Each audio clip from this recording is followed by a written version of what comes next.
The morning sun hung low over Great Lakes Naval Station, burning through a thin veil of fog that drifted lazily across the grinder.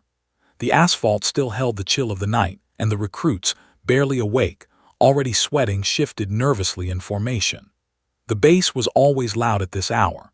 Instructors barking orders, boots slapping pavement, the clang of metal from the nearby training structures.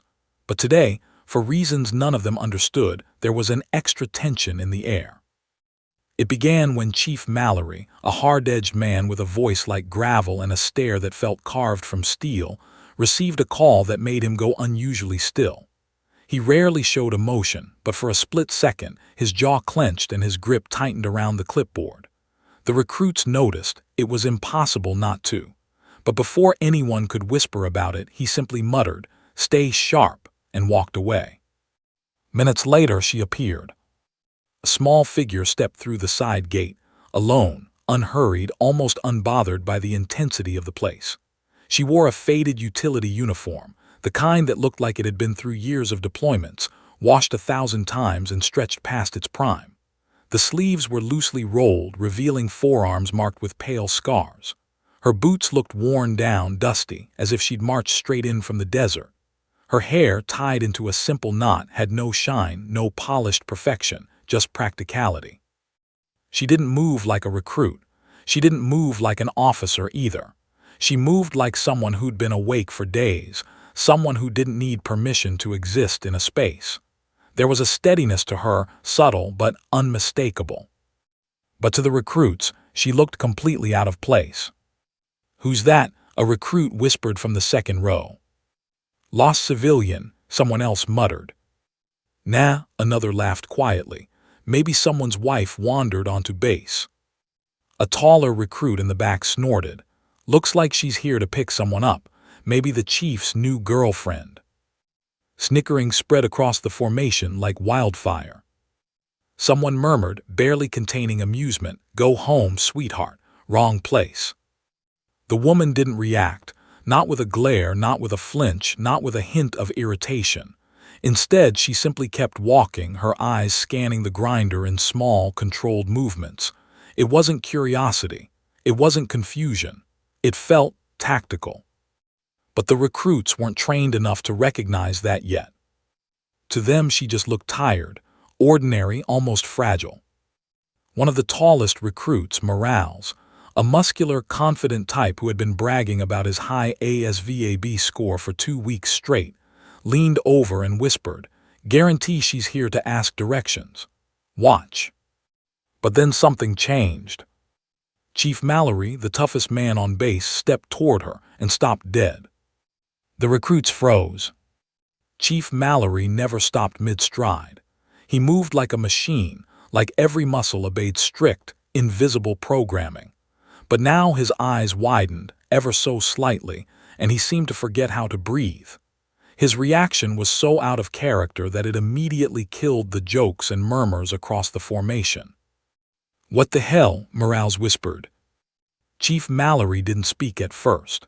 Instead, after a long, charged moment, he straightened his posture, squared his shoulders, and walked toward the woman with a seriousness none of the recruits had ever witnessed. The woman said nothing. She simply reached into her uniform pocket and slid out a sealed folder, handing it to him without a word. The recruits strained their necks, trying desperately to see what was inside. They couldn't, but they could see the chief's hands shake slightly as he opened the folder. His eyes moved across the first page, then froze. Then he blinked slowly, incredulously, as if he had just seen something impossible. His lips parted, his brows lifted, his throat bobbed in a swallow that seemed almost emotional. For a full 10 seconds, the chief didn't speak. He didn't even seem to remember he was surrounded by 50 recruits watching him like hawks. All he did was flip to the next page, then the next, and then back again, as if trying to confirm that the words in front of him weren't some elaborate prank. Finally, he looked up. The recruits had never seen that expression on Chief Mallory's face. Respect, sharp and immediate, something bordering on awe, and beneath it something else, fear. A calculated, humbled fear. He snapped to attention so fast the recruits jumped. The woman responded with a clean, precise salute, smooth, practiced, and almost elegant despite the roughness of her appearance. Morales whispered, What is happening right now?" The whispers spread again, but this time they weren't mocking. They were confused, anxious, uneasy. Something was not normal. The chief took a step back and cleared his throat, trying to regain his composure. His voice cracked slightly when he finally spoke. "Recruits," he called, but his tone wasn't the usual thunderous bark. It was tight, controlled. "Listen up." The entire formation stiffened. "This is a guest evaluator." Confusion exploded. "Evaluator? Her? What does that mean? Why is he stuttering?" But Chief Mallory wasn't finished. He motioned toward her with the smallest gesture, one that looked more like presentation than introduction. "Recruits," he said again, "you will treat her with the highest respect. She is." Before he could finish the sentence, the woman stepped forward, her voice calm and steady. "I'm Lieutenant Commander Avery Hale." A stunned silence swept across the grinder. A few recruits exchanged looks, brows furrowed. "Lieutenant Commander. She looks too young. Where's her officer cover? Why's her uniform so old?" But it wasn't the rank that bothered Chief Mallory. It wasn't even her sudden appearance. It was what he hadn't said yet, what he seemed almost afraid to say. Avery Hale met his eyes. A silent understanding passed between them, something heavy and unspoken. "Sir," she said quietly, "it's fine." But the recruits didn't know what fine meant. "Not yet." A gust of wind swept over the grinder, lifting dust and tugging gently at the sleeve of her uniform, just enough to reveal something beneath it, dark, embroidered, unmistakable. A trident-shaped insignia. But the recruits were too far to see it clearly. They didn't know the chief's heart had dropped. They didn't know he was staring at something that shouldn't be possible. Something the Navy didn't talk about publicly. A name whispered only in certain circles. A file sealed from most eyes.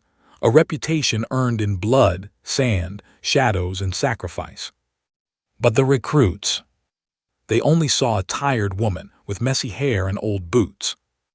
And they had just mocked her. Chief Mallory inhaled, preparing to reveal the truth. But before he could speak, a siren blared in the distance, sharp, sudden, alarming. Every head turned. Avery Hale didn't move. Her eyes narrowed, focused, alert, like she had been expecting it. And that was when the recruits realized something dangerous had just arrived on base. And Avery Hale wasn't just here to evaluate them. She was here because something was coming. Something only someone like her could stop. The siren's wail faded slowly into the background, leaving the recruits tense and alert. Yet even as the alarm died, the energy on the grinder remained electric, charged with an unspoken curiosity. Every trainee's eyes were fixed on Lieutenant Commander Avery Hale. Even Morales, usually cocky and unflappable, had gone pale. He felt the weight of her gaze, steady, assessing, and somehow unnervingly calm. The Chief Mallory, remained rigid at her side, a small folded folder still clutched in his hands. The folder, sealed with a tight, official stamp, seemed insignificant to the untrained eye, but to those who knew the protocols it screamed authority. Avery had handed it to the chief silently, confidently. That gesture alone and the chief's immediate reaction had set the rumor mill ablaze in the formation. "What's in the folder?" one recruit muttered under his breath, though not quietly enough. "Don't ask," whispered another, fear mingled with awe. The recruits shifted nervously, craning to see what had so captivated the chief's usually stoic expression. But Chief Mallory didn't hand it over. He didn't explain. He only turned slowly toward the formation, then, with a voice tighter than steel cables, addressed them. "Recruits," he said, every syllable deliberate, almost cautious. Lieutenant Commander Avery Hale will be serving as a guest evaluator for your upcoming exercises. A soft, collective gasp spread through the group.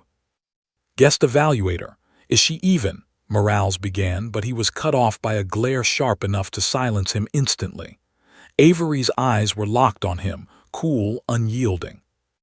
Yes, she said calmly, almost softly. I am Lieutenant Commander Avery Hale. The recruits froze. Words faltered in their throats. A few snorted nervously, thinking it was some kind of joke, but no laughter followed. Avery didn't smile. Her presence demanded respect. It was impossible not to notice the subtle authority radiating from her every movement. Morales exchanged a look with a fellow recruit, a silent, uneasy question passing between them. They didn't need words. The uncertainty hung in the air like smoke. She's young, whispered one of the trainees. She doesn't look old enough to be. The thought remained unfinished. Nobody dared say the rest aloud. Something in Chief Mallory's stance, a rigid alertness, stopped them. Even the instructors, who usually barked over everything, had gone still. Then the chief took a step forward, cleared his throat, and finally spoke again, this time louder, more commanding, though his words still carried the weight of disbelief. This isn't a routine evaluation, he said, his eyes flicking to Avery. She comes with credentials and operational experience far beyond what any of you have yet seen or can imagine. Avery Hale is one of the Navy's most decorated SEAL officers. The words hit the recruits like a shockwave. Murmurs erupted immediately. SEAL, no way. Look at her, she can't be a SEAL. Yeah, right, that's a uniform from a base somewhere else, probably just support staff. Avery Hale didn't respond.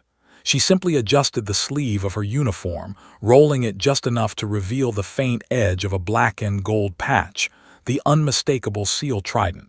Some recruits noticed it, most didn't, but Chief Mallory did. The chief's jaw tightened as he continued. That trident is earned in the most extreme conditions. War zones, impossible missions, operations that most people will never know about, and even fewer survive. The formation went dead silent. Even Morales stopped shoving his hands into his pockets, staring in disbelief. That patch, that means. He couldn't finish the thought. Yes, Avery said calmly, her voice cutting through the tension. I am a Navy SEAL, and yes, I've been in situations that none of you will experience in your entire training career. There was no arrogance in her tone, no boasting, just calm, unwavering certainty. It made every recruit acutely aware of their own inexperience. You've been lying to us this whole time, whispered a small recruit in the back. Not lying, Avery corrected gently. You were only seeing a uniform, not the person who earned it, and that is the mistake most people make. Morales' chest tightened. He couldn't stop staring at her, trying to piece together what kind of person could carry such authority in someone so seemingly ordinary. Chief Mallory finally spoke again, this time with absolute clarity.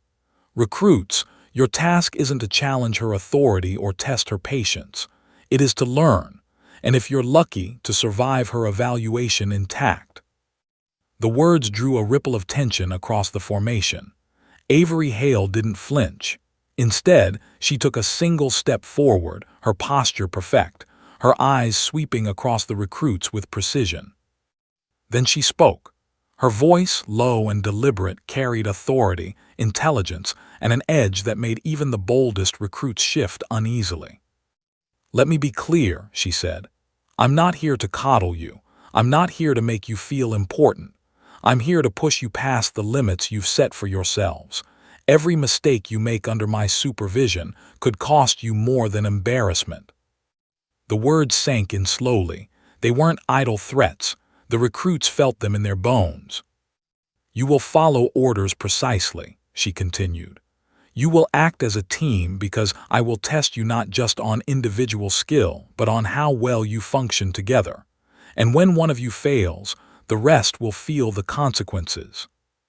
Morales tried to scoff, but his voice caught. Even the loudest, most cocky trainees couldn't ignore the weight of her presence. Avery Hale scanned the formation once more, letting her gaze linger on the ones who had mocked her first. Her eyes were sharp, icy, but not unkind. She was assessing them, sizing them up, calculating every potential flaw, every hidden strength. Then she paused, and the room went utterly still. "Any questions?" she asked. One of the quieter recruits raised his hand nervously. "Ma'am, what kind of operations did you?" Avery's gaze shifted slowly to him, and the recruit felt as if his very thoughts were being analyzed. "Some things," she said quietly, almost regretfully, "are classified. The rest you'll see soon enough. And trust me, hearing about them isn't the same as understanding them. Understanding comes through action." A ripple of murmur spread through the group, but Avery ignored it. She had made her point. Then Chief Mallory, still holding the folder, stepped forward again. His face was pale, and his voice carried a weight the recruits had never heard from him before. "This is your first challenge," he announced. "Avery Hale will run an initial evaluation of your endurance, teamwork, and situational awareness. She designed it herself. None of you have seen anything like it." The recruits exchanged glances. "Designed it herself," Morales whispered, disbelief evident in his voice. "There's no way." Avery Hale's lips curved slightly, just enough to hint at amusement. Then her eyes hardened.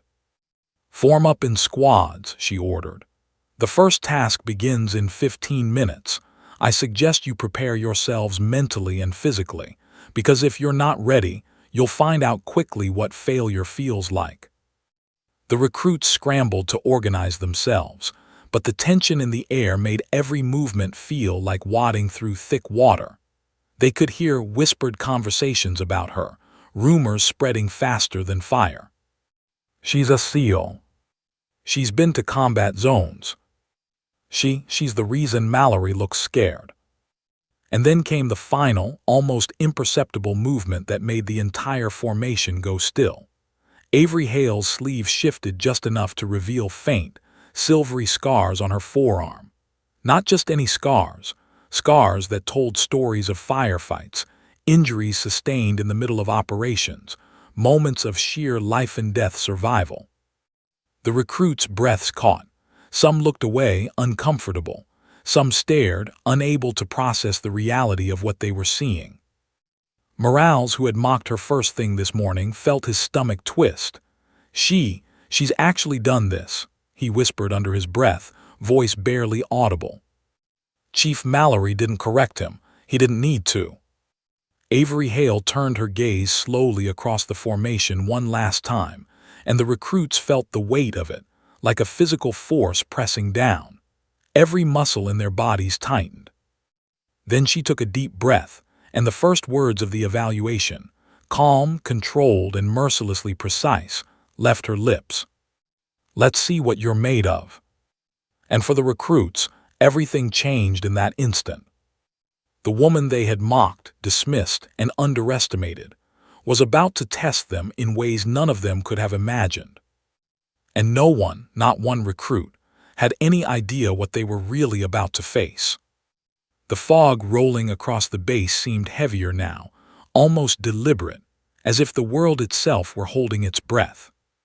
Because Lieutenant Commander Avery Hale wasn't just a guest evaluator. She was a storm waiting to hit. The recruits had barely caught their breath after Lieutenant Commander Avery Hale's initial words when the first hints of reality began to sink in. Whispered rumors circulated faster than the morning wind across the grinder.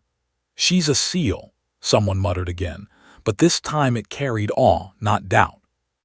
The truth settled slowly. This wasn't a visitor. This wasn't a ceremonial officer passing through. This was someone who had fought in theaters the recruits couldn't even name, someone who had survived where few would. And yet there she stood, unassuming in her faded uniform, with boots caked in dust and hair tied in a plain knot. She didn't look impressive. She looked like someone you'd underestimate at first glance. And that was exactly the point. Morales, still reeling from the revelation, couldn't stop staring at her forearms.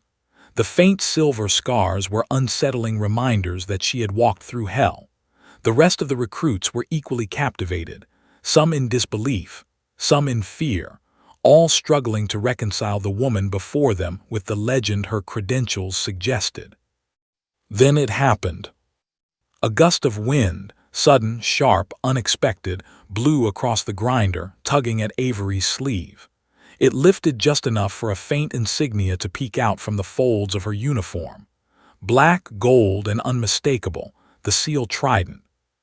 It was subtle, almost hidden, yet it spoke volumes. The recruits stared, dumbstruck. Some whispered to their neighbors, trying to confirm what they were seeing. No, that can't be.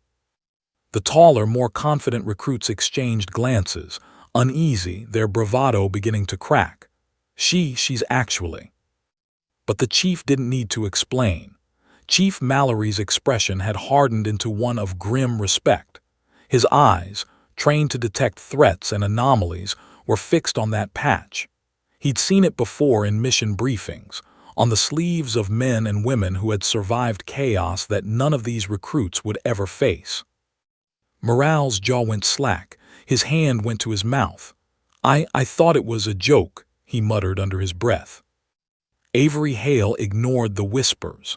Her gaze swept across the recruits like a predator sizing up its environment. Calm, measured, unhurried.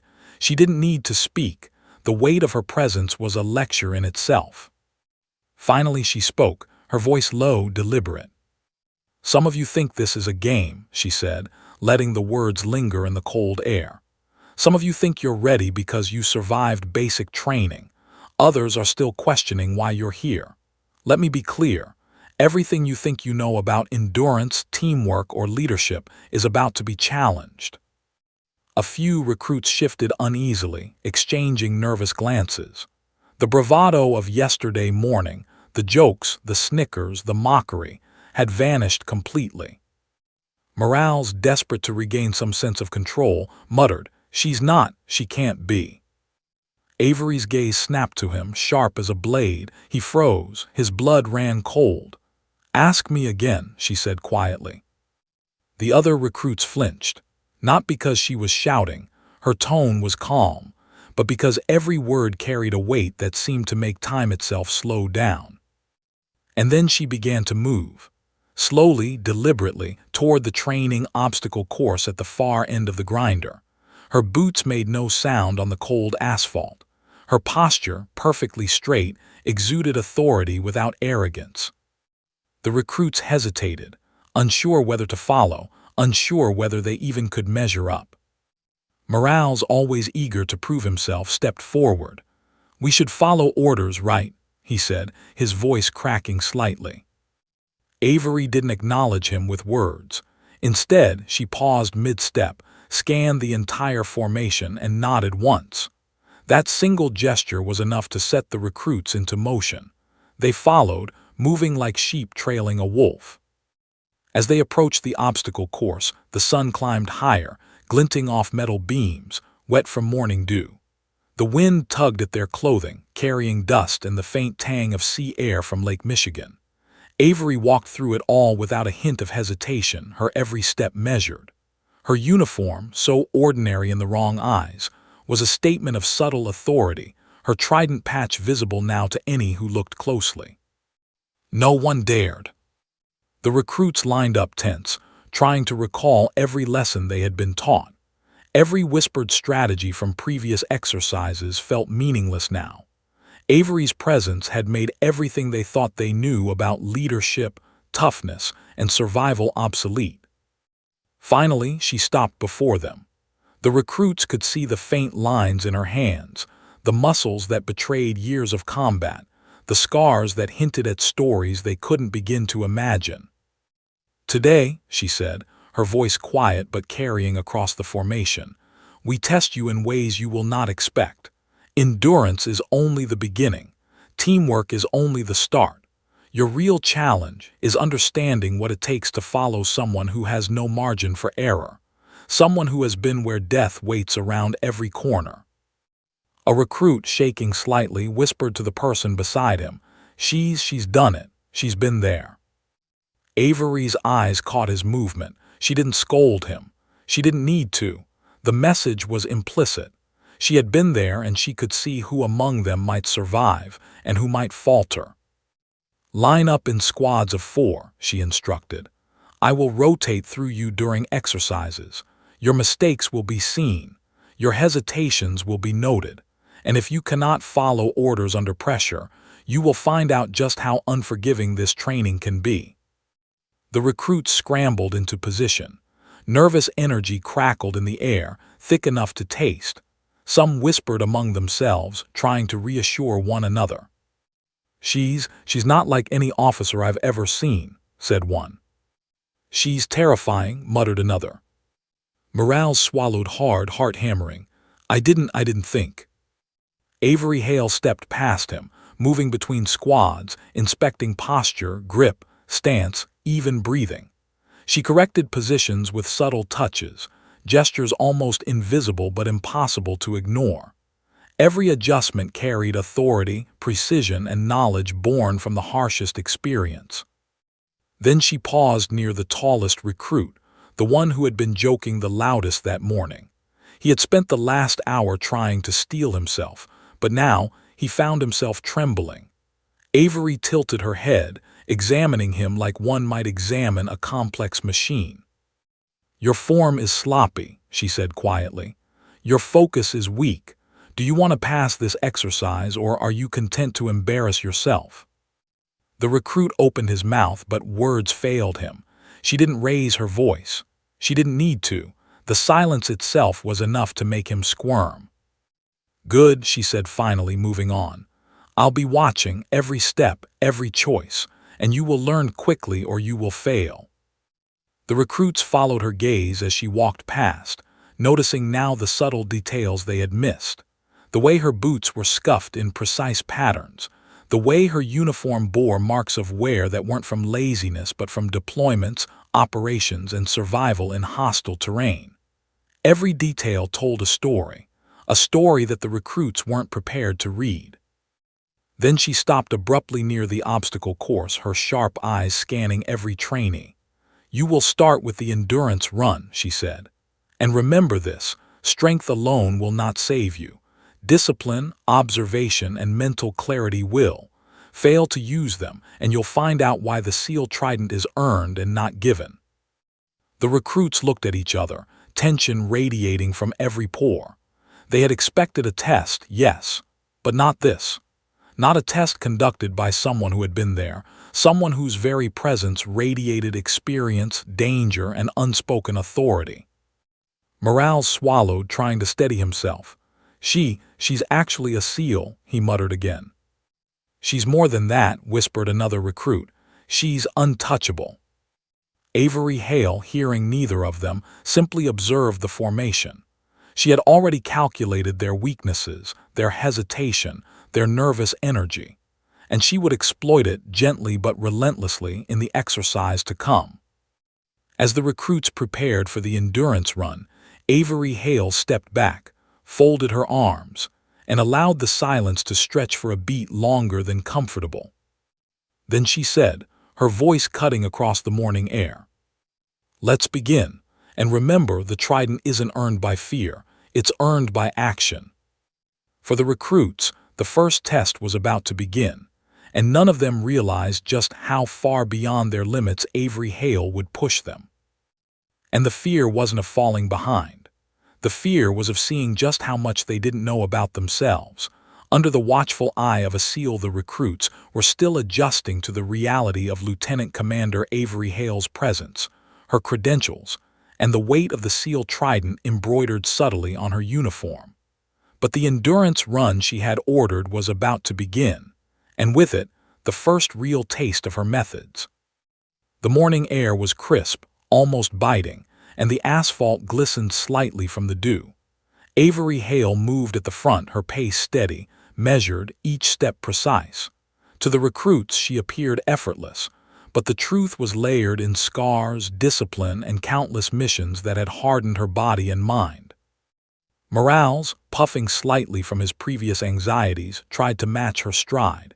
His legs were strong, conditioned from months of drills and sprints, but even he could sense the difference.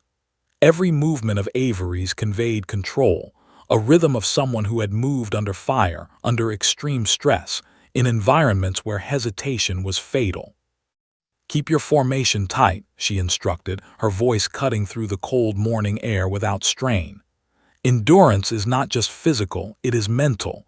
Observe your surroundings, protect your teammates, anticipate danger. Failure to do so is costly."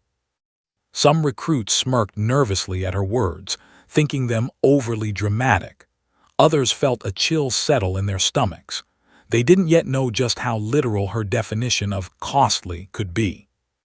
As the formation navigated the first stretch of the course, a series of hurdles, low walls, and sandbag drags, Morales noticed something he had missed in the initial assessment.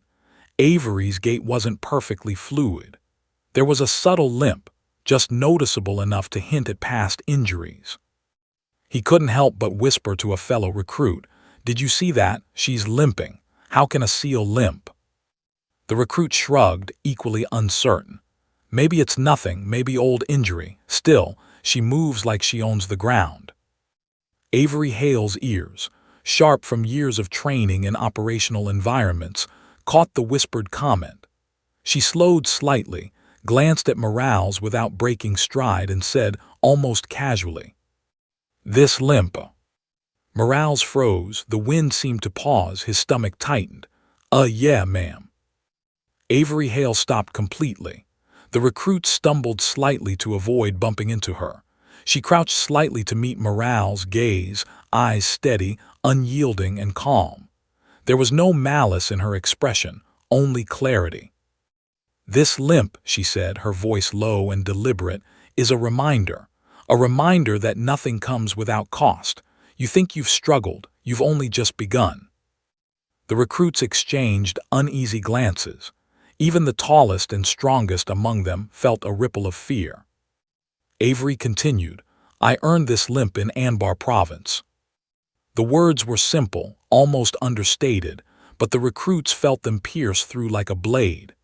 Anbar Province, many had heard the name in passing, in history lessons, in passing references, but few had ever connected it to the horrors of real combat. 3 extraction attempts," she said, letting each word drop like a heavy stone. 2 downed helicopters. 1 teammate I had to drag over a mile under enemy fire. And this," she gestured to her leg, "is the souvenir." Morales' jaw went slack. He had bragged, argued, and challenged others to push themselves physically, but now he felt suddenly inadequate. "And before that," Avery's tone was calm but edged with quiet intensity. "Somalia, before that, Syria, each mission left a mark. Each mission demanded everything I had and then some. Every scar you see, physical or not, tells a story. You may have read about these places. You may think you know, you don't." The recruits were silent. Even the most cocky of them felt a chill run down their spine. The woman they had mocked, whispered about, and dismissed had lived through nightmares they couldn't begin to imagine. Morales swallowed hard, the magnitude of the situation finally settling in. He had been confident moments ago, joking, mocking, asserting dominance in small ways, but now he felt like a child in front of a storm. The other recruits looked at her, each silently wondering if they could measure up, if they could even survive under her watch. Some shifted their weight nervously. Some looked away, afraid of meeting her gaze. Avery Hale straightened, her calm demeanor returning, though the weight of her words hung heavy in the morning air. "I do not tell you this to impress you," she said. "I tell you this because understanding the stakes is the only way to survive the challenges ahead. If you believe this is simply a test of strength, you will fail. If you understand that every action, every hesitation, and every choice has consequences, you have a chance." Morales muttered under his breath, I didn't even think about the consequences." Avery's eyes locked on him. "Then pay attention, because this isn't about pride, it's about survival. And survival isn't about who is strongest, it's about who is smartest, who observes, and who acts decisively under pressure. The recruits began the next segment of the course, navigating mud pits, rope climbs, and timed sprints. Every step was monitored, every hesitation noticed. Avery's presence loomed over them, a quiet but unrelenting force that pushed them to focus beyond their physical limits.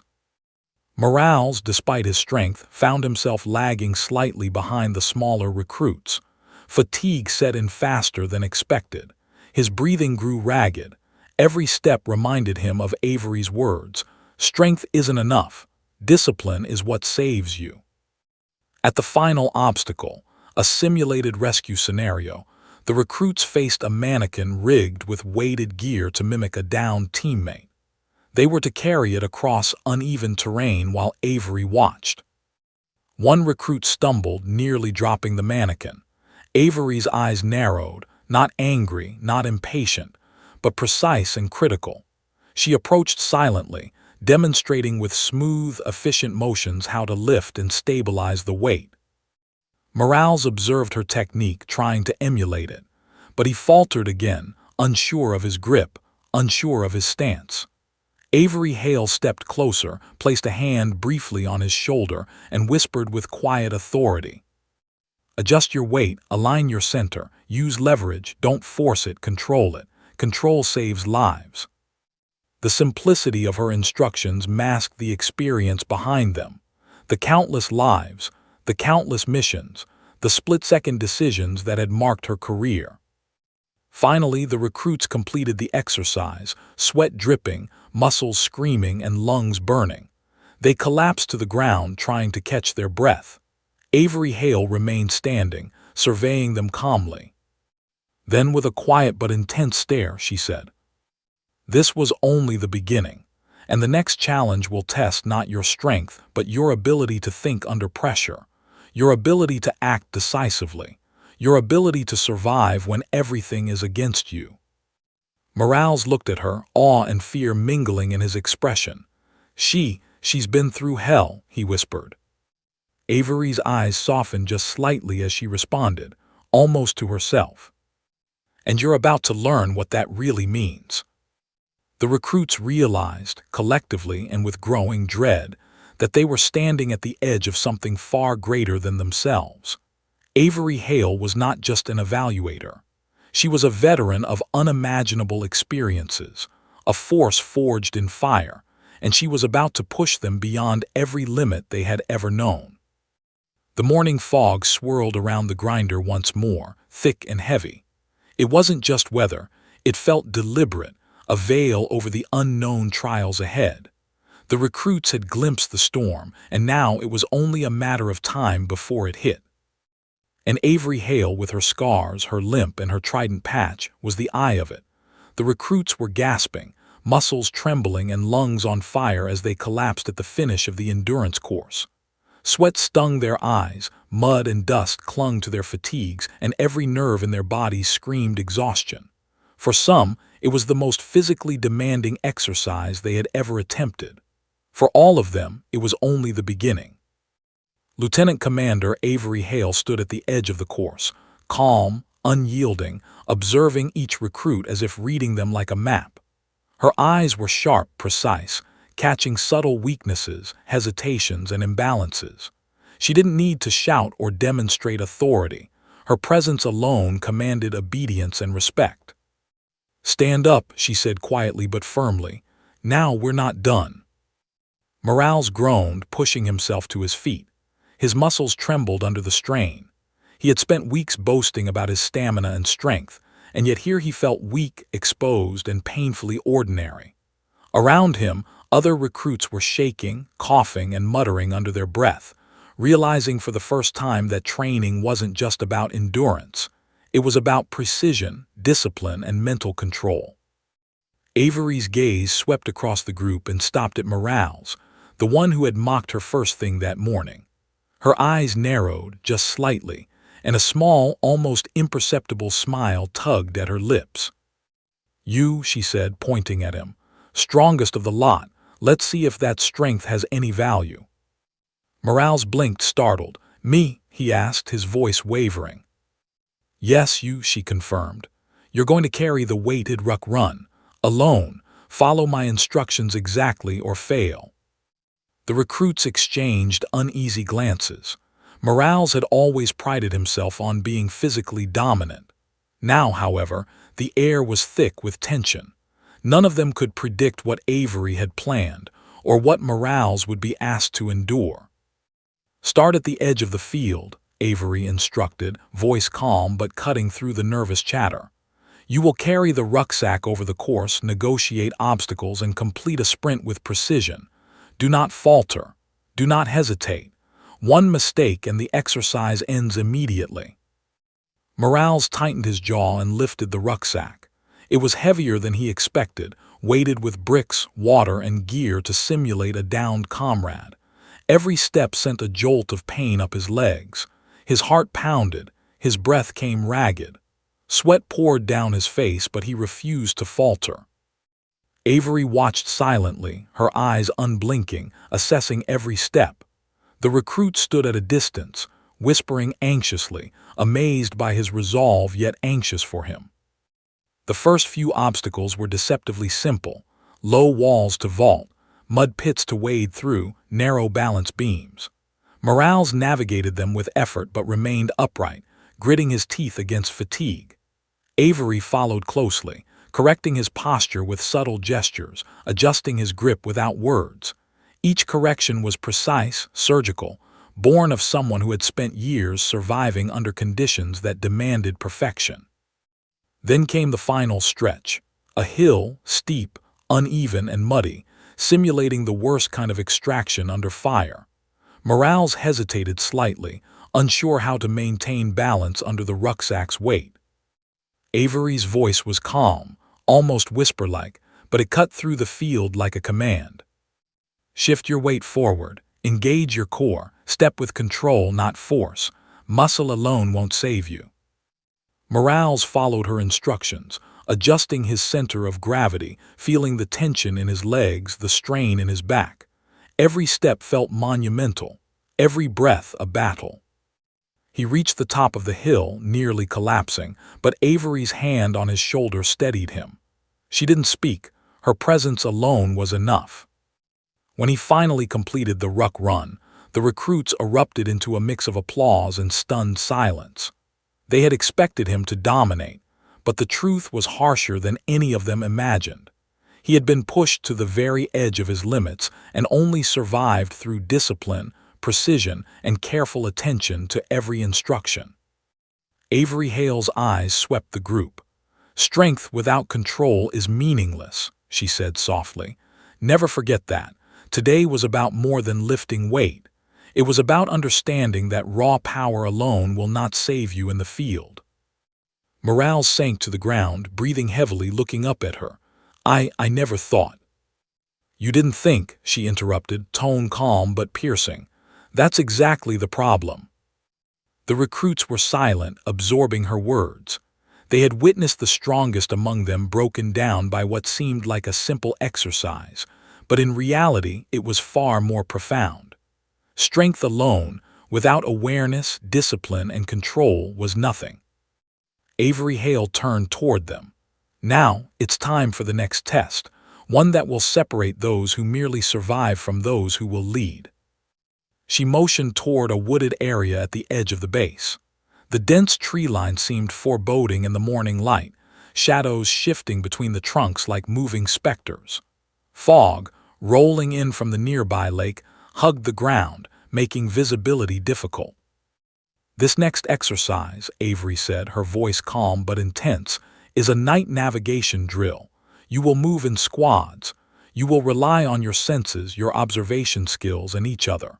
One wrong step and you risk failure, injury, or worse. In the field, hesitation can be fatal. Understand that now." The recruits exchanged anxious glances. The weight of her words hung heavily in the air. They had experienced her physical challenges, yes, but this was different. This would test their minds as much as their bodies. Morales, still catching his breath, muttered under his breath, She's insane, or she's brilliant." Avery Hale's eyes caught him again. "Choose carefully how you describe me," she said, a faint smile tugging at her lips, "because both choices are accurate, and your actions will determine which applies to you." The squads were formed, reluctant but obedient. Avery handed out minimal gear: flashlights, maps, compasses. No one had time to question the choice. It was clear this exercise would reveal their weaknesses quickly. As the sun began to dip behind the horizon, shadows lengthened across the base. The air grew cooler, the fog thicker. Every footstep on the uneven terrain sounded louder than it should have. Every rustle of leaves triggered tension. The recruits had been physically tested. They had been pushed beyond what they thought was possible, but now came the mental test. Avery Hale's presence remained constant. Even as she allowed them to take the lead, her gaze moved like a silent predator through the darkness, assessing, correcting, anticipating. And then, just as the squad reached the first checkpoint, a shout echoed from deeper in the woods. "Carter, where are you?" The group froze.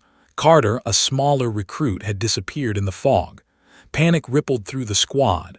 Morale's heart raced. The recruit stumbled, calling out his name, trying to locate him in the thickening darkness. Avery Hale didn't panic. Not at all. Instead, she stepped forward, eyes narrowing, listening, observing every sound. Her movements were fluid, controlled, deliberate. "Stop shouting," she ordered calmly. "You're making it harder to locate him. Breathe, observe, think."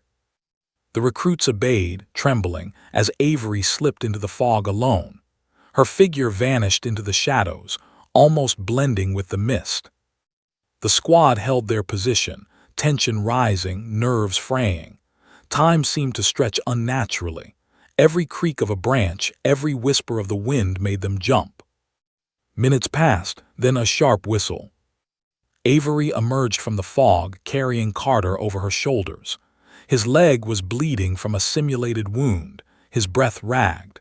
She lowered him gently, issuing rapid, precise instructions. "Pressure dressing, tourniquet, elevate, bandage tightly, keep him calm." The recruits scrambled to assist, stunned. They had witnessed her physical power, her authority, but this was something else entirely: calm precision under pressure, an unshakable presence in the midst of chaos. Carter, half-conscious, whispered, She found me before I could even call out." The recruits' faces were pale. Their understanding of who Avery Hale was and what she could do had shifted dramatically. This wasn't a guest evaluator. This wasn't a physical trainer. This was someone forged in fire, someone who had lived and survived, where most would perish. The chief stepped forward, face pale, voice tight. "Recruits, take note. This is what leadership looks like. This is what action under pressure looks like." Avery Hale looked at them, her expression calm, but with an edge that left no doubt. The next challenge would test them further. "Tonight was a glimpse," she said softly, almost to herself. "The real lessons are just beginning." The fog thickened around the squad, shadows stretching long and ominous. The recruits realized that the storm Avery Hale represented had only just begun, and surviving it would demand more than strength, more than endurance. It would demand courage, discipline, and an understanding of the stakes they had yet to fully grasp. And in that moment, Morales knew. The bravado, the jokes, the casual arrogance of yesterday were gone. They had been broken, and they would never be the same again. Night had fully descended on Great Lakes Naval Station. The air was thick with fog, damp and heavy, seeping into every crack of the recruits' fatigues. Every shadow seemed to flicker with movement, and the trees at the edge of the training field twisted in the dim light, creating shapes that the mind immediately tried to turn into threats. The endurance course had been brutal, yes, but nothing compared to what Avery Hale had planned next. The night navigation drill was not merely a test of movement or speed. It was a test of perception, of composure, of decision-making under pressure. And in that darkness, the line between reality and imagination blurred. Morales was tense. his muscles still sore from the ruck run and the obstacle course, his mind replaying every correction Avery had given him. His pride had been bruised enough, but now fear began to creep in, a new, sharper force that gnawed at his confidence. "Remember your training," Avery said quietly as the recruits gathered in small squads. Her voice cut through the cold, damp air, calm yet commanding. "Ignore what you think you see. Observe, analyze, and act decisively. Hesitation is your enemy." The recruits followed her instructions, flashlights flickering as they moved into the dense tree line. Even the smallest crack of a branch underfoot seemed amplified in the fog, every rustle of leaves a potential threat. The sense of unease was almost palpable, an invisible weight pressing down on their shoulders. Morale stuck close to Carter, who was now bandaged from the simulated injury. They moved cautiously, every step calculated. Despite the tension, a sense of camaraderie was slowly emerging. Fear had a way of forcing cooperation. Then a sharp noise echoed through the woods, a low, guttural thump followed by silence. Every recruit froze. "What was that?" whispered one of the smaller trainees, voice trembling. "Focus," Avery's voice called back, calm yet cutting through the fog like a blade. "Do not react before you understand. Observe first, assess, act second." The recruits pressed on, advancing slowly, flashlights darting over trunks and fallen branches. Every sound seemed magnified, every shadow a possible threat. Morale's heart pounded in his chest as he imagined unseen dangers lurking just beyond the circle of light. Suddenly, a movement caught his eye, a flicker in the fog, subtle but deliberate. He froze, trying to determine whether it was a recruit ahead, a stray animal, or some trick of the light. "Do you see it?" Carter whispered, gripping Morale's arm. Morales nodded cautiously, but before he could react further, Avery appeared beside them silently, like a ghost emerging from the mist. She crouched slightly, her eyes scanning the trees. "Good," she said softly, almost approvingly. "You noticed, but what you didn't notice is just as important. There's always more than what your eyes reveal." Her presence was calming yet terrifying. The recruits felt their fear shift from paralyzing to purposeful, channeled through her guidance. "Move forward," she instructed. "I want all squads to reach the clearing without losing formation. Keep track of one another, communicate without panic, and remain aware of everything around you. One misstep, and this exercise becomes a failure." The squads advanced, the fog wrapping around them like a living entity.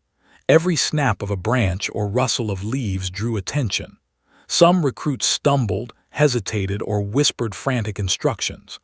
Avery corrected each subtly, often without touching them, using only her presence, her gaze, her precise words. Morales was beginning to understand something he had never realized.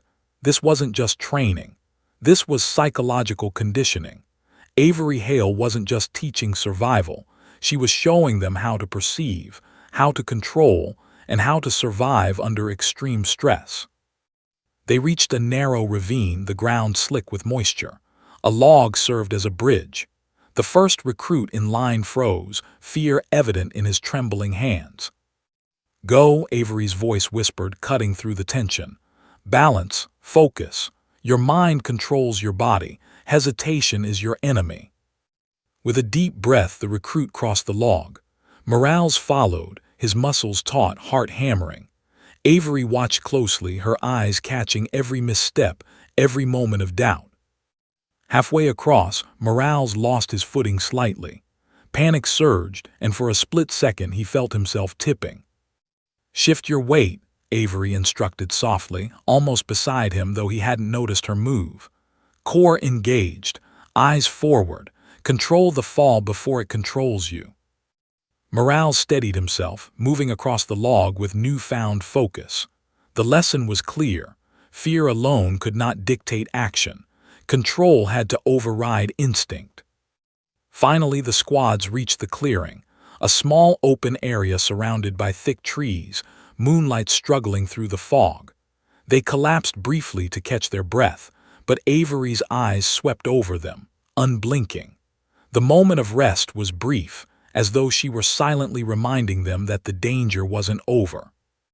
Then a new challenge presented itself.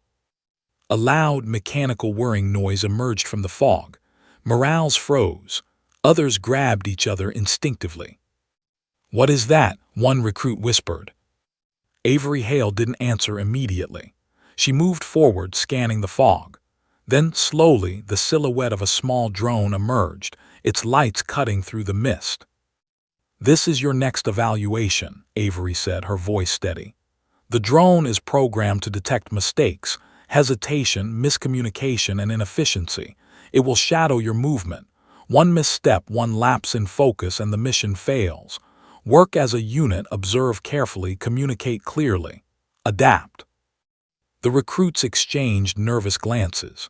Technology, combined with the pressure of the unknown, made the challenge terrifyingly real.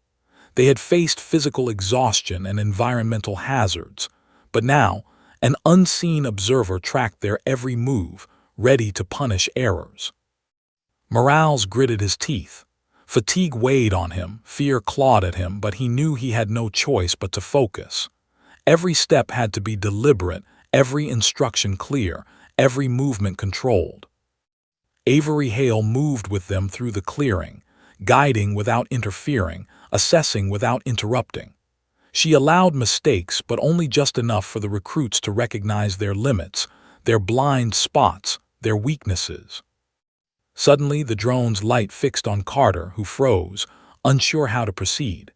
Avery moved silently beside him. "Trust your instincts," she whispered. "Don't fight the unknown, work with it, adapt, move." Carter exhaled sharply and continued, guided by Avery's presence and the lessons she had instilled. Morales felt a strange respect grow inside him, not just for Avery, but for the subtle ways she taught, corrected, and observed without dominating overtly. The squad reached the far edge of the clearing, completing the exercise under Avery's meticulous observation. Exhausted, they collapsed, sweat and fog mingling in their hair and on their faces. Avery Hale finally spoke, her voice calm but resolute. "Tonight you've learned that the unknown is the real enemy, not obstacles, not fatigue, not fear. The unknown is what will challenge you, break you, and force you to adapt. Those who fail to understand it will not survive in the field." The recruits sat in stunned silence, absorbing the lesson. Fear, discipline, teamwork, observation, everything they thought they knew had been tested, and everything had been stretched beyond their previous understanding.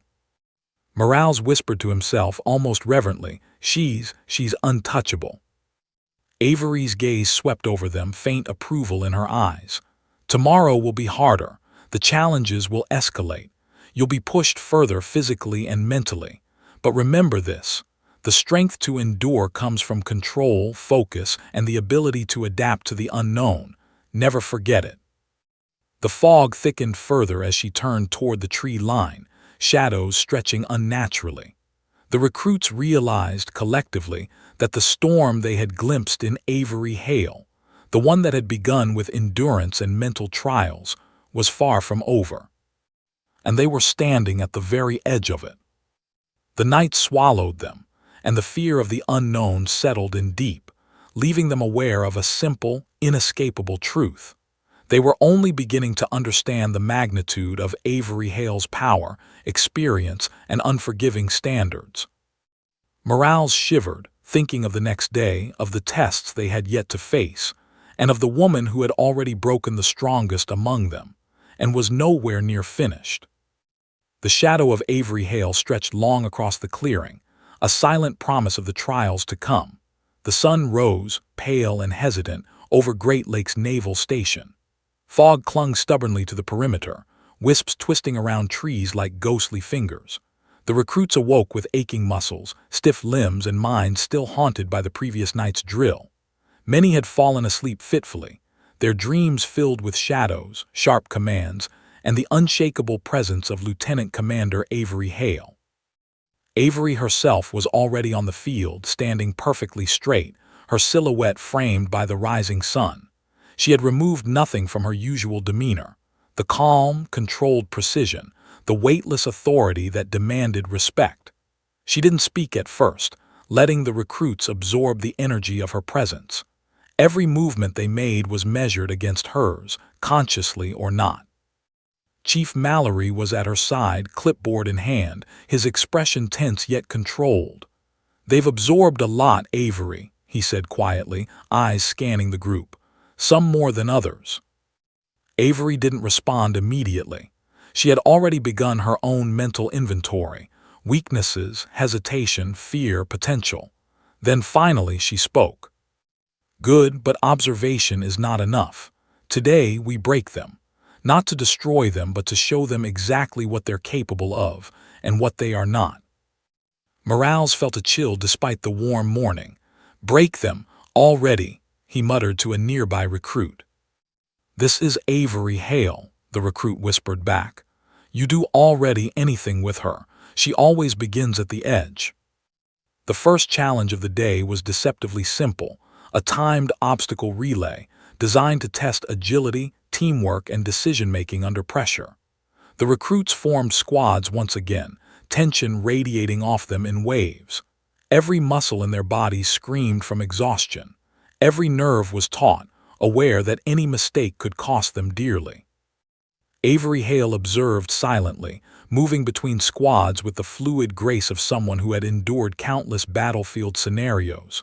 She didn't shout instructions. She didn't hover. Yet her presence alone forced compliance. Every trainee felt eyes on them, every motion scrutinized, every hesitation catalogued. Morales led his squad to the first obstacle, a narrow rope bridge suspended over a shallow but treacherous mud pit. His first step onto the bridge caused it to sway dangerously. He froze, heart hammering. Avery Hale's voice cut across the formation like steel. "Core engaged, focus forward, hesitation kills, move." Her words were brief but precise, laden with authority. Morales shifted, muscles trembling, adjusting his balance as he moved slowly but deliberately across. Behind him, the rest of the squad followed, mirroring his corrected stance. The next obstacle was a series of low walls, requiring vaults, crawls, and rapid movements. One recruit stumbled, nearly losing momentum. Avery appeared beside him almost instantaneously, guiding his motion with a subtle hand on his shoulder, a flick of her wrist, a whispered correction. "Control, anticipate, adapt," she instructed. "Do not force what can be mastered." By the time the squad reached the final obstacle, an intricate set of climbing ropes over a mud pit, the recruits were sweating, muscles screaming, and hearts racing. The physical exhaustion was matched by mental strain. Every movement had been corrected, every flaw noted. Then came the part Avery had saved for herself: a simulated extraction drill. One recruit would play the wounded soldier. The others had to transport them to a safe zone, navigating obstacles under time constraints. Carter volunteered first, still nervous from the previous night's navigation exercise. He collapsed onto the mud-streaked ground as the casualty, and Morales' squad lifted him carefully. The rucksack straps dug into their shoulders. The weight was heavy, unrelenting, a tangible reminder of the stakes in real-world operations. Avery Hale moved alongside them, silent, precise. Her eyes caught every stumble, every miscalculation, every lapse in coordination. She allowed errors, but only enough to teach lessons. Too much, and she intervened. Her corrections were minimal but devastatingly effective. "Shift your weight, keep the casualty centered. Communication matters more than strength," she instructed calmly. Morales' arms burned. His legs quaked. Sweat streamed down his face. Every step felt like dragging himself through fire. But he began to understand the rhythm she expected: deliberate, controlled, disciplined. Panic had no place here. Hesitation was fatal. Halfway through the course, a new complication arose: the enemy simulation.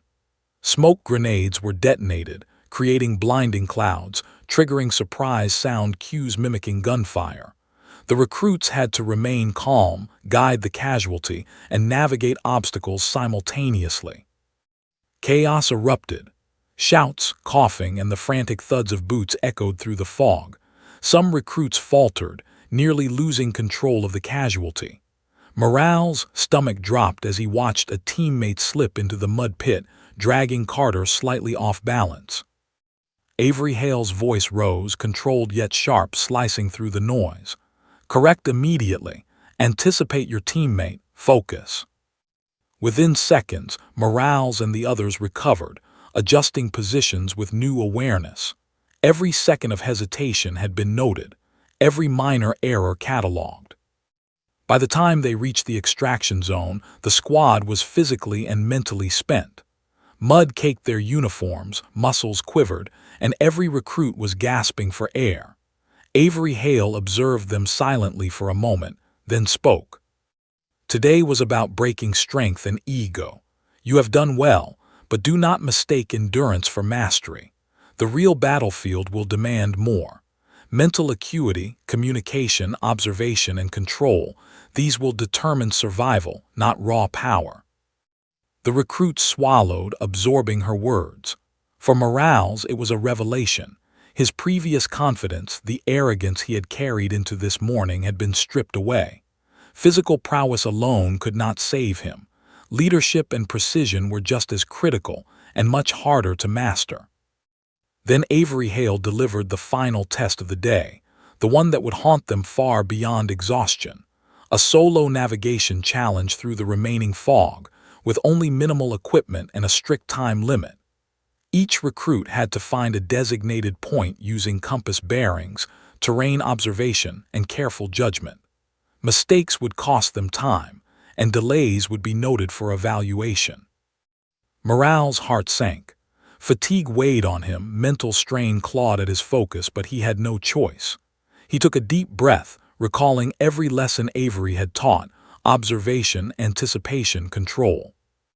The recruits spread out into the mist. Shadows danced around them. Every sound seemed amplified. Every movement felt consequential. Morale stumbled briefly, nearly losing his bearings, but Avery's words echoed in his mind.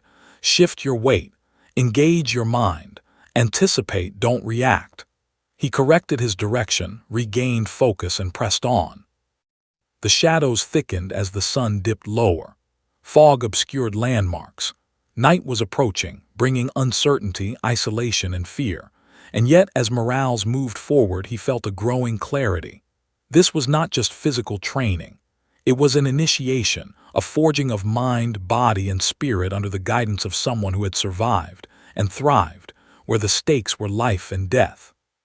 Finally, Morales reached the checkpoint, the faint light of a signal flare marking the location. He was alone, exhausted, mud-streaked, and trembling, but he had completed the task. Avery Hale appeared silently beside him, her eyes scanning, assessing, and approving. "Good," she said simply. "You endured the storm, but remember, this was only a taste. The storm is not yet over." The recruits regrouped, visibly changed. There was no laughter, no bravado, no arrogance. Fatigue, awe, and the weight of Avery Hale's experience hung over them. Chief Mallory approached, his face pale but impressed. "They've never faced anything like that," he said softly. "And neither have I, not in years of training." Avery Hale's gaze swept over the squad one last time before she turned toward the horizon. "Tomorrow," she said, voice low and deliberate, "we escalate. Every lesson you think you've learned will be tested. Every weakness you hope to hide will be exposed. And I will be watching, every step, every decision, every hesitation." Morales exhaled slowly, sweat and fog mixing on his face. His muscles screamed in protest, but his mind was alive with clarity he had never known before. The woman who had broken his confidence pushed him to his limits and revealed the fragility of his ego was far from finished. And as the fog thickened around the training field once more, the recruits realized with chilling certainty that Lieutenant Commander Avery Hale was a storm, and they were standing directly in its path. The morning was eerily quiet. Even the usual hum of activity at Great Lakes Naval Station seemed subdued, as if the base itself had paused in anticipation. The fog had lifted slightly, revealing the stark outline of the training grounds. The recruits, exhausted, physically strained, and mentally drained, lined up in formation. Every one of them felt the lingering weight of the previous days, Avery Hale's presence, her lessons, her unrelenting authority. No one spoke, not out loud anyway. Every glance, every subtle movement betrayed the tension that hung thick in the morning air. Lieutenant Commander Avery Hale stepped forward. She didn't rush, she didn't shout. Her uniform, still scuffed and worn, carried the quiet weight of someone who had been tested in the fires of real combat. Her trident patch gleamed subtly in the pale sunlight, almost hidden from casual view, but unmistakable to anyone paying attention. She surveyed the formation, her sharp gaze catching every nervous twitch, every suppressed sigh, every hand clenched in anxiety. "Today," she said, her voice calm but resonant, "you will face the culmination of this training cycle. Every lesson, every drill, every test you've endured, physical, mental, emotional, will converge. And by the end of this day, you will understand why the SEAL Trident is earned and not given." The recruits swallowed hard. Their muscles ached, their lungs burned, and yet a strange mix of fear and anticipation thrummed through them. Every day with Avery Hale had been a revelation, but they had no idea what awaited them now. The first challenge was deceptively simple, a long-distance navigation exercise combined with a survival scenario. Each squad was given a map, a compass, and minimal supplies. The goal was to reach a series of checkpoints while demonstrating teamwork, observation, and decision-making under pressure. Morales and his squad moved cautiously, flashlights bobbing in the dim early light. Every step through uneven terrain, mud, and overgrown paths felt heavier than it should. Every noise, the snap of a branch, the distant call of a bird, triggered heightened alertness. "This is nothing compared to what's coming," Morales whispered under his breath, remembering the obstacles, the night navigation, the simulated casualties. "You think this is easy," Carter muttered back, trying to keep his voice steady. "We're still alive, but barely. She's going to push us beyond that soon enough." Avery Hale walked along the sidelines, her presence silent yet oppressive. She corrected posture, whispered adjustments to grip and stance, and observed every nuance of their coordination. Hours passed, the recruits moving with growing precision, yet mental strain began to accumulate. Fatigue magnified mistakes, coordination faltered, anxiety took root in the smallest hesitation. Then, at the third checkpoint, Avery Hale intervened, not physically, not directly, but in a way that left the recruits frozen with awe. She stepped into the clearing silently, pulling from her pack a small device that emitted a soft signal. "This is your next evaluation," she said, voice low but carrying weight. "You will now navigate this course blindfolded. Trust your teammates, trust your training, trust your senses, adapt or fail." Morale's heart raced, blindfolded. The simple concept seemed impossible after everything they had endured, but Avery's gaze was steady, unyielding, as if daring them to fail. The recruits hesitated for a moment, then, under her watchful eye, placed the blindfolds on. Every step was a calculated risk. Every verbal cue, every whispered instruction mattered. Morales led cautiously, using only his other senses, feeling the subtle shifts in terrain, listening to the rustle of leaves, the footfalls of his squad. Hours stretched like days. Every minor mistake carried a sense of imminent consequence. Fatigue mixed with fear and adrenaline, creating a haze of uncertainty. Then a sudden sharp cry. One of the recruits stumbled near a shallow creek, nearly falling. Morales reacted instantly, steadying the recruit while Avery Hale's voice cut through the fog. "Correct, quick assessment, rapid adaptation, that is survival." The lesson was clear. It wasn't just about strength, endurance, or even discipline. It was about rapid adaptation under stress, making life-or-death decisions with clarity and precision. Finally, after what felt like an eternity, the squads reached the final checkpoint. The blindfolds were removed.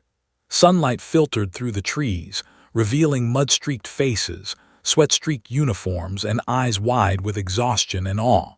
Every recruit looked toward Avery Hale, searching for approval, for validation, for recognition.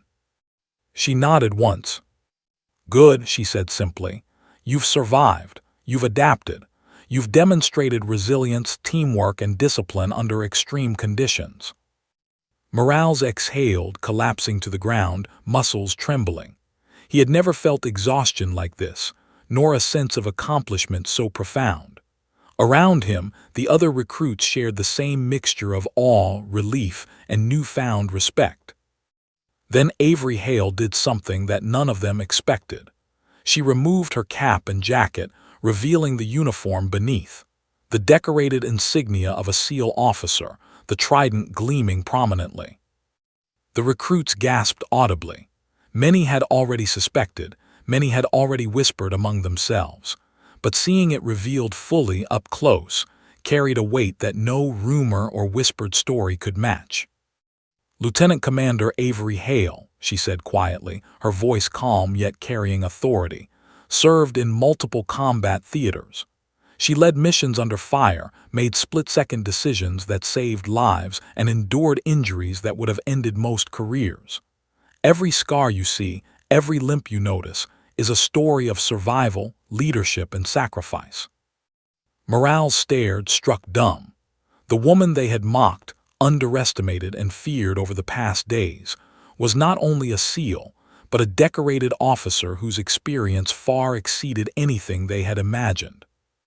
"She's incredible," whispered Carter. "She's untouchable," Morales added, all mixed with lingering fear. Avery Hale's gaze swept over them. "The point of all this," she said, her voice steady, "was never to break you for the sake of breaking you. It was to show you that leadership, endurance, and survival are inseparable. Strength alone is nothing. Discipline alone is nothing. Experience alone is nothing. It's the combination, the ability to adapt under pressure, to lead under chaos, to act decisively when failure is not an option, that defines a SEAL." The recruits listened, absorbing every word. They had been pushed to their limits physically, mentally, and emotionally. They had been broken and rebuilt in ways they had never anticipated. And through it all, Avery Hale had guided them, silently yet decisively, teaching lessons that no manual or classroom ever could. Then she stepped closer to Morales, her gaze sharp but not unkind. "Remember this moment," she said quietly. "The lessons you've learned here are not about me. They're about you, about what you're capable of when every limit is tested. Don't forget the fear, the exhaustion, or the doubt. Use it, channel it, grow stronger because of it." Morales nodded, words failing him. He understood now, not just on an intellectual level but in the deepest part of his being, the meaning of leadership, of survival, and of respect earned through experience. Avery Hale stood silently, surveying the recruits one final time. Then, with the calm authority that had defined every moment of the past week, she said, "This concludes your training cycle, but remember this, the real world does not grant second chances. Apply everything you've learned here.